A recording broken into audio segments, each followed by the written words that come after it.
Well, good morning. Welcome to our online streaming service, our worship service, the very first ever.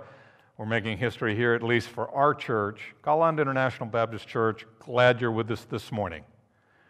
Now going to do a sermon, actually, out of a sermon series on Philippians. It is so relevant and so spot on for the situations, the circumstances we find ourselves in today. Here today to bring this message is Paul Caneparo.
Well, welcome to all of those of you at home.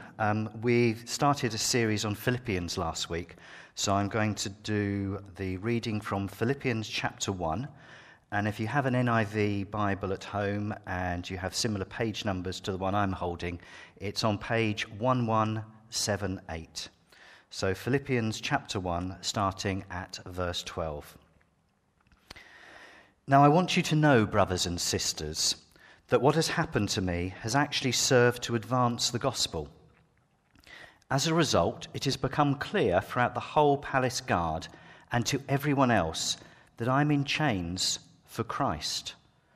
And because of my chains, most of the brothers and sisters have become confident in the Lord and dare all the more to proclaim the gospel without fear. It is true that some preach Christ out of envy and rivalry, but others out of goodwill. The latter do so out of love, knowing that I am put here for the defense of the gospel. The former preach Christ out of selfish ambition, not sincerely, supposing that they can stir up trouble for me while I am in chains. But what does it matter? The important thing is that in every way, whether from false motives or true, Christ is preached, and because of this, I rejoice. Yes, and I will continue to rejoice, for I know that through your prayers and God's provision of the Spirit of Jesus Christ, what has happened to me will turn out for my deliverance. I eagerly expect and hope that I in no way will be ashamed, but will have sufficient courage so that now, as always, Christ will be exalted in my body, whether by life or by death. For to me, to live is Christ, and to die is gain.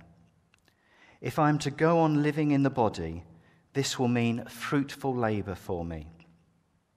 Yet what shall I choose? I do not know. I'm torn between the two. I desire to depart and be with Christ, which is better by far. But it is more necessary for you that I remain in the body. Convinced of this, I know that I will remain, and I will continue with all of you for your progress and joy in the faith, so that through my being with you, again your boasting in Christ Jesus will abound on account of me. Amen. Well, last week Ken kicked off our new series on Paul's letter to the church in Philippi. Now, what you probably won't know is that a couple of months before we started the sermon series, Ken emailed the preachers with a challenge to memorize the verses that they were going to preach on. Now, I hope Ken won't mind, but when I received his email, I had a little wry smile, as today I just want to focus on one verse. So it was fairly easy for me to remember. But I think it's an important verse because it seems central to Paul's life. And it feels so central, in fact, it almost feels like it's his mission statement for life.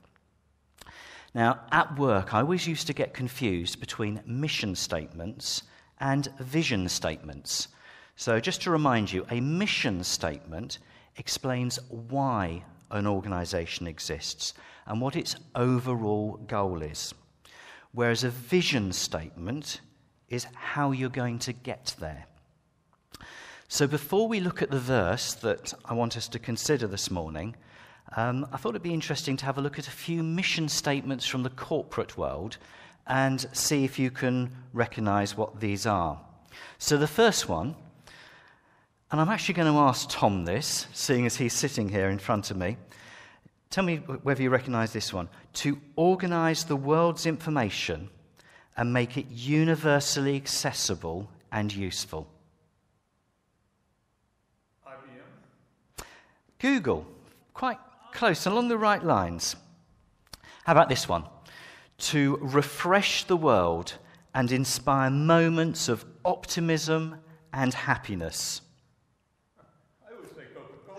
Do you know, it is Coca-Cola, and I really think they're overreaching on that one, to inspire moments of optimism and happiness. We may enjoy it, but I think that is overreaching. How about this one? This is just the final one. To challenge the status quo, to think differently. CIBC. That would be wonderful, wouldn't it? Apple. And I think they probably have done that over the years. So, the verse that we're going to be looking at is verse 21. And as I said earlier, to me it feels like Paul's personal mission statement in life. He says, "For to me, to live is Christ, and to die is gain." Now, I think if I were going to paraphrase that, I might say, as for me, life is all about my relationship with Christ. But being with Christ in heaven will be even better. I suspect we tend not to think much about death, do we? Although I suspect with the current coronavirus scare, that is reminding many of us of our own individual mortality. And I suspect one of the reasons for the panic among many is that most wouldn't consider death to be gain, and they certainly wouldn't consider it to be better than this life. I suspect most people in this world would, if they were going to be not paraphrasing Paul, but having their own personal mission statements, they might say something like, "For me, to live is money, and to die is to leave it all behind." Or they might say, "For me, to live is fame, and to die is to be quickly forgotten." Or some might say, "For me, to live is power, and to die is to lose it all." Or some might say, "For me, to live is things, and to die is to go empty-handed." I suspect most people today, they want money, they want fame, they want power, or they want material possessions.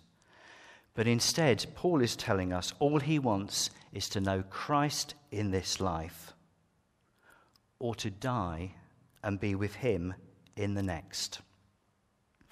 And as I was starting to think about this, firstly it struck me that most people don't see death as gain.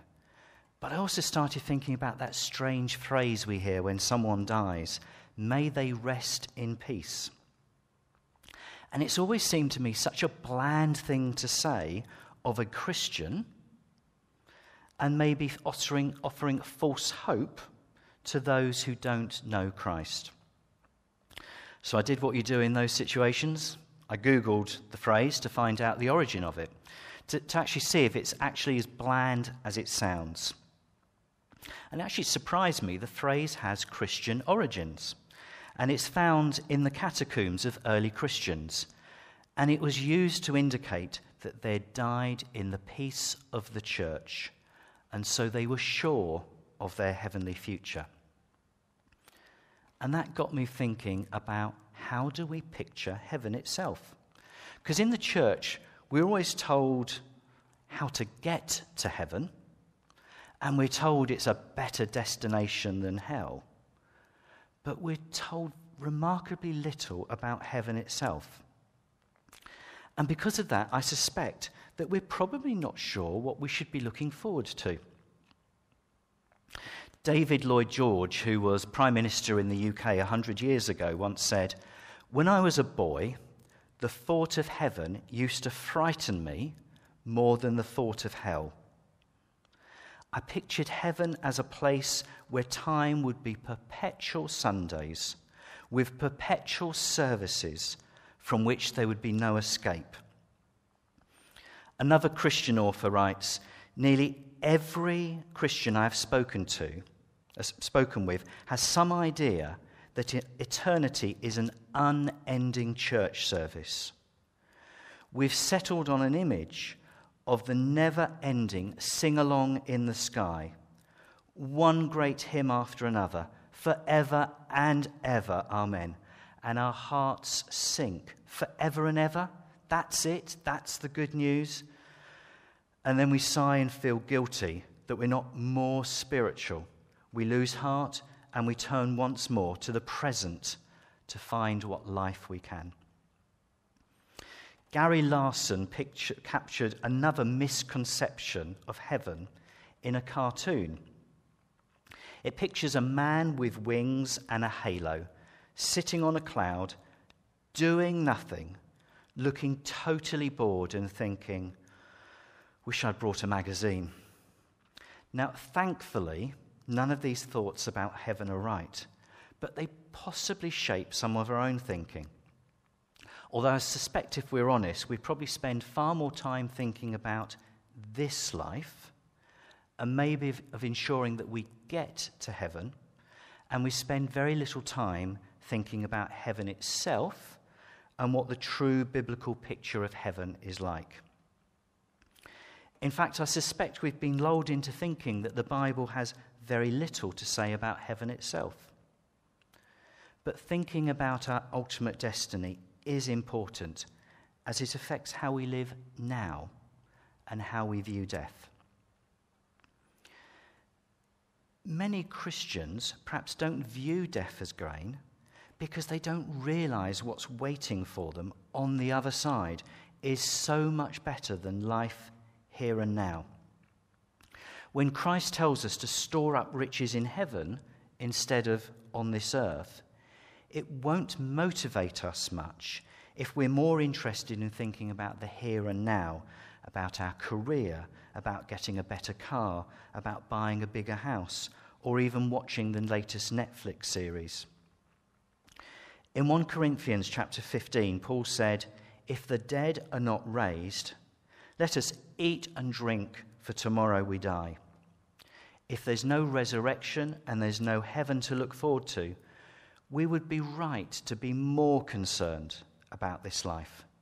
But if there is a resurrection and if there is a future life to enjoy, we can, like Paul, and should view death as gain. And almost as an aside, the fact that Paul talks about death as gain, better by far, disproves some faulty ideas about life after death. It disproves the idea of purgatory. Paul isn't expecting to go to a purgatory where his sins would be purged. He's expecting to go somewhere which isn't fearful and which is far better. And the fact that death is gain also disproves what's sometimes called soul sleep. That's the idea that a Christian is asleep between their death and the return of Jesus. Now, the Bible does occasionally use the word sleep to refer to death, but it uses it as a metaphor referring to the moment of death, when the body falls into unconsciousness and our body has the appearance of being asleep. And we do well to remember that when Jesus was on the cross, he promised the repentant thief that he would be with him that very day in paradise. So when we die, we can be sure that if we're in Christ, we'll immediately go to be with him in heaven. And because of this, Paul wasn't anxious at all about how he would die and about when he would die. And in fact, almost the opposite. He was actually looking forward to it. But he was also mindful that heaven affects how we live now.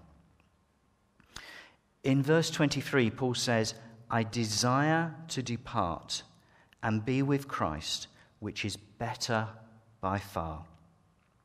Now, Paul, by trade, he was a tent maker. And the word he uses here for depart is a camping metaphor. For Paul, dying was a picture of taking down his tent and going home.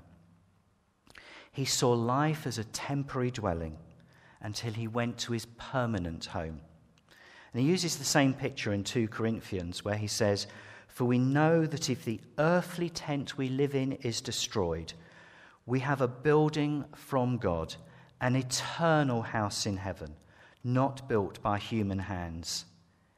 Meanwhile, we groan, longing to be clothed instead with our heavenly dwelling.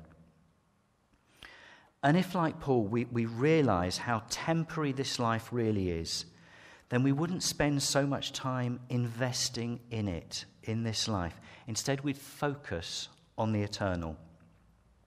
Now, when I stay in a hotel, I don't spend any time or money making the hotel room more comfortable. I don't buy a better bed. I certainly don't decorate the room, because I know it's only a temporary dwelling place. And this is true of our lives on earth as well. Many spend their entire lives focusing on the tent instead of preparing and investing in their eternal dwelling. Now, I don't know whether you've ever been accused of being so heavenly minded that you're no earthly use. Now, whilst it would be wrong to be of no earthly use, our passage today encourages us that we should be heavenly minded. And indeed, Paul reminds us elsewhere in his letters and in chapter 3 of Philippians that we're studying that we are citizens of heaven, already, present tense. And that we should be longing for the day when we'll enjoy perfect fellowship with God. And if we long for heaven, it puts this life into perspective. Now, we're in a lovely part of the world here. I love the mountains. I love walking by the sea. I love being part of God's family here. However, we don't live in a perfect world. I read a great quote a few years ago that said, we live in a Genesis 3 world which has a Genesis 1 and 2 blueprint on a trajectory towards a Revelation 21 and 22 future. I'll say that again. We live in a Genesis 3 world which has a Genesis 1 and 2 blueprint on a trajectory towards a Revelation 21 and 22 future. And what the author was getting at is that in the beginning, God created a perfect world. And one day, he'll make all things new. But in the meantime, we live in a world that contains trials and tribulations. And life isn't perfect. And I'm sure we've all had our own share of sufferings. But what has got me through periods of pain is the knowledge that I am loved by the King of Heaven, and that my pain was just a brief moment in time, and that I'd be spending eternity with my Lord and Saviour. Heaven gives us strength to face the injustices of this world, knowing that one day everything will be perfect. Since Genesis chapter 3, the story of the Bible is about God's plan to restore man's relationship with him and to make everything perfect once again. And right from that very first moment of man's rebellion, we see hints of God's plan to put us right with him once more by sending his Son to die for us. But the story didn't end 2,000 years ago with the coming of Jesus. The New Testament promises us that one day Jesus will come back and history as we know it today will end. And I've sometimes thought the Bible's descriptions of heaven are more like an impressionist painting than a photograph.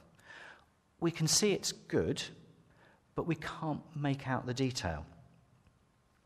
But as I've been thinking more about heaven, I've come to realize the Bible talks about two heavens.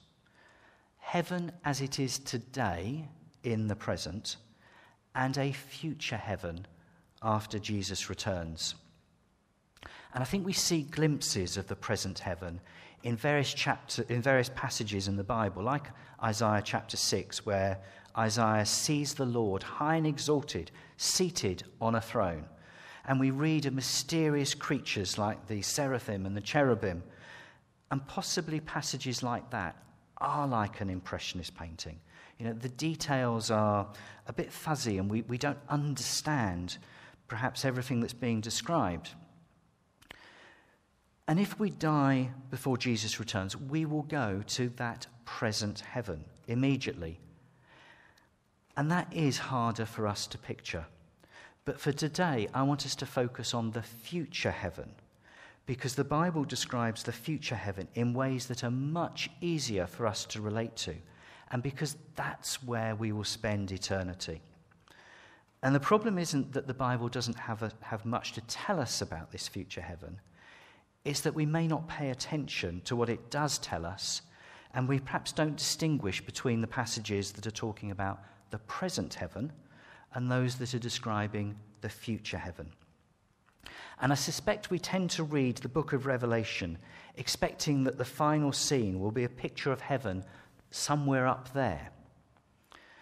And we probably don't realize it, but our image of heaven is possibly more influenced by Plato than it is by the Bible. Plato thought heaven was very non-physical. And his thinking has influenced how many in the church tend to think of heaven. But what we read in Revelation of the future heaven is probably far more earthly than we imagine. And some of the best portrayals I've seen of the future heaven are in children's Bibles, children's books, because they depict earthly scenes with animals and people playing and having fun. And the closing scene of Revelation isn't a vision of human beings going up to heaven to float about on clouds, but instead it's a picture of a restored paradise on earth with God coming to dwell with us. Now, the 1980s were very definitely my era for pop music, and Belinda Carlisle almost had it right when she sang "Heaven is a Place on Earth." Whilst heaven isn't a place on earth today, it will be when Jesus returns. And whereas the present earth and the present heaven are distinct and separate, Revelation describes the new earth and the new heaven as being one and the same. And we see a picture of everything in some way made new and perfect. And although Revelation does talk about the first heaven and the first earth passing away, I don't get a sense that God is destroying his first creation and, as it were, trying to get it right this time round. Instead, we see a picture of God making everything perfect and destroying everything that's been tainted by human sin. And in fact, if God were to end history and we were to live with him in some far-off distant heaven, earth would be forever remembered as a graveyard of sin and failure. Instead, earth will be redeemed and restored to its intended perfection. The new earth, in other words, will be like the present one in the sense of it being a world full of beauty, without tears, without death, and everything else that causes pain and suffering.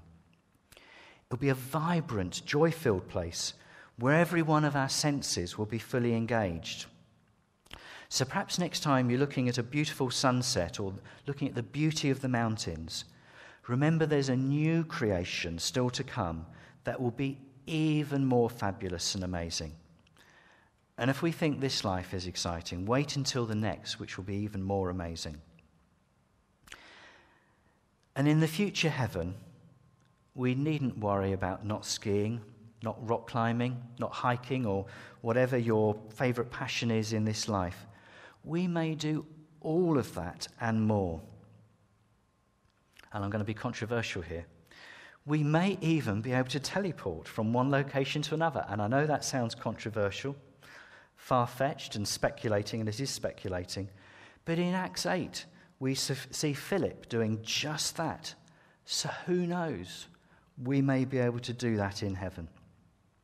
So instead of seeing the Bible's descriptions of heaven as being a bit fuzzy and a bit like an impressionist painting, I've come to think of our present earth as a fuzzy image of the future heaven. We all know how majestic the Alps are and how wonderful and amazing sunset is. Well, try thinking of everything that is beautiful in this world as being a fuzzy foretaste of the future heaven. The earth at its best is amazing, but the new earth will be even more so. And not only will the earth be made new, but we will be too. When Mary and the disciples met Jesus after his resurrection, he had a glorious new resurrection body. And later on in Philippians, Paul tells us, we eagerly await a Saviour from heaven who will transform our lowly bodies so that they will be like his glorious body. So heaven is a place where there's no old age, no cancer, no death, no diabetes, no Parkinson's, no dementia, no coronavirus, no suffering, no pain, no loneliness, no rejection, no financial need, no temptation, no sin, no unbelief, no doubt, no enemies, no misunderstandings, no criticism, no fear, no intimidation, no emotional problems, no hurt, no depression, no more boredom, no devil, no tears except tears of joy. And when we become Christians, we start to enjoy fellowship with God. But one day, God will dwell with us such that we'll experience a perfect relationship with him. And we'll no longer strive to sense his presence with us, which I think is another one of the reasons why Paul sees heaven as gain, because he expects to know the presence of Jesus face to face without the need for faith. Heaven will be a joy-filled place where we'll have perfect fellowship with Jesus and with one another, a place of pure happiness and pure fulfillment. I read a story recently about a singer who was asked to sing at the wedding of an extremely wealthy man, and I'm talking super wealthy. And after singing at the wedding, she went to the reception, but she was unable to get in as her name wasn't on the list. And on their way home, she admitted to her husband that she'd never bothered to RSVP because she thought because she'd sung at the church, she wouldn't be challenged at the reception. So she started to weep because she realised not only had she missed the most lavish banquet that she was ever going to be invited to, but she also had a small taste of what it will be like one day for people as they stand before Christ and find that their names are not written in heaven's book of life because they've been too busy to respond to Christ's invitation to his heavenly banquet. And many assume because they've attended church or been baptized or been pretty good that those things will be enough to gain entry to heaven. And Christ invites all of us to join him at the greatest of wedding feasts and spend eternity with him on the new earth. But on that day, no excuses, no explanations will count. All that will matter is whether we've RSVP'd to him beforehand. Now, a friend of ours suggested that Nikki and I watch a Netflix series called The Good Place. Now, I wouldn't exactly call it great TV, but it's fairly entertaining. And early on in Series 1, I can't remember if it's in the first episode or the second episode, we learn that according to the programme, you only get into the good place if you've lived a deserving life. Now, we've only watched the first series, but I understand in Series 3 it's revealed that no one has been deserving enough in the last 500 years.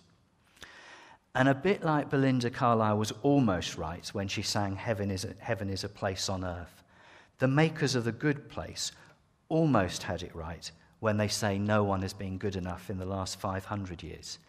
In fact, according to the Bible, no one has ever been good enough to get into heaven through their own goodness.